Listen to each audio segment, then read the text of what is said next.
Patna high court के आदेश पर राज्य निर्वाचन आयोग ने नोटिफिकेशन जारी कर नगर निकाय चुनाव के प्रथम चरण 10 अक्टूबर और द्वितीय चरण 20 अक्टूबर के प्रस्तावित मतदान की तिथि को स्थगित कर दिया है।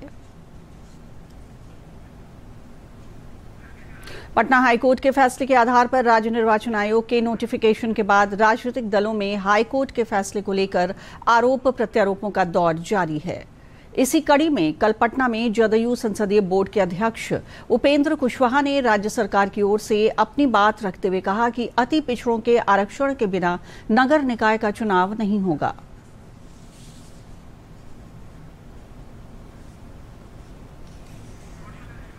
अगर इन लोगों ने आंकड़ा दे दिया होता, सेंसस 10 साल पर होता है हमारे यहाँ, उस सेंसस के साथ जात की गिनती भी कराते रहते तो कोई अलग से आंकड़ा जुटाने के लिए कोई कमीशन की जरूरत ही नहीं पड़ती। तो इन लोगों ने जो रवैया अपनाया है, उस रवैया के चलते कोर्ट में ऐसी स्थिति बनी है और इन लोगों की कोशिश वही है कि सारे मामलों को जो रिजर्वेशन से संबंधित है, अंततः 27% रिजर्वेशन को भी हम उलझा दें। तो यह इनकी कोशिश है। लेकिन ध्यान रखें, भाजपा के लोग, बिहार में अभी जो चुनाव रुका है, बिल्कुल नीतीश कुमार जी का कमिटमेंट है, जब तक रिजर्वेशन ठीक से फिर नहीं आएगा तब तक चुनाव नहीं होगा। अति पिछड़ा भाइयों के रिजर्वेशन को सुनिश्चित किए बिना बिहार में चुनाव नहीं होगा।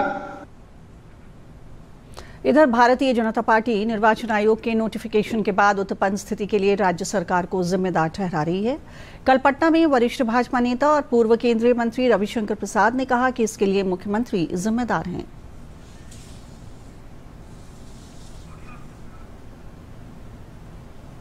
हाईकोर्ट ने भी कहा है, सुप्रीम कोर्ट ने भी कहा है, चुनाव आयोग एक आजाद बॉडी, इंडिपेंडेंट बॉडी है। तो क्यों चुनाव आयोग को गलत दबाव देकर, गलत लॉ मिनिस्ट्री के एडवाइस पर चुनाव करने की दबाव बनाया जा रहा था? ये और गंभीर सवाल है। तो एक तो आप सुप्रीम कोर्ट की बात नहीं मानती आपकी सरकार और चुनाव आयोग पर दबाव देती है, ये और भी दुर्भाग्यपूर्ण है और भर्त्सना योग्य है और मैं इसकी भर्त्सना करता हूं।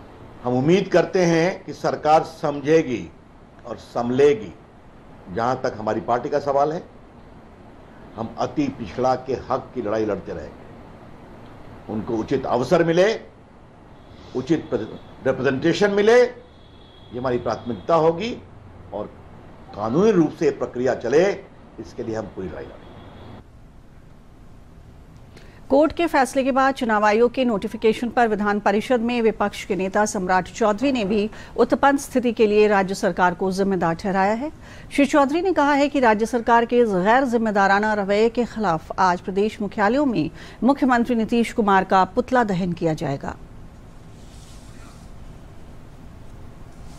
पटना उच्च न्यायालय के आदेश के बाद जो परिस्थिति और स्थिति बनी है, इससे बड़ा स्पष्ट हो गया है कि बिहार में नीतीश कुमार की सरकार ने अति पिछड़ों के साथ धोखा किया है, उनके साथ आर्थिक खिलवाड़ करने का काम किया, सामाजिक खिलवाड़ करने का काम किया और नीतीश कुमार जी की सरकार ने सुप्रीम कोर्ट के आदेश के बावजूद कोई आयोग का गठन नहीं किया, जिसके चलते यह परिस्थिति उत्पन्न हुई। भारतीय जनता पार्टी ने यह निर्णय लिया है, बिहार के सभी मुख्यालय पर हम बिहार के मुख्यमंत्री नीतीश कुमार का पुतला दहन करने का काम करेंगे और बिहार सरकार को सचेत करेंगे कि आज जो परिस्थिति उत्पन्न हुई है, इसके जिम्मेदार नीतीश कुमार हैं।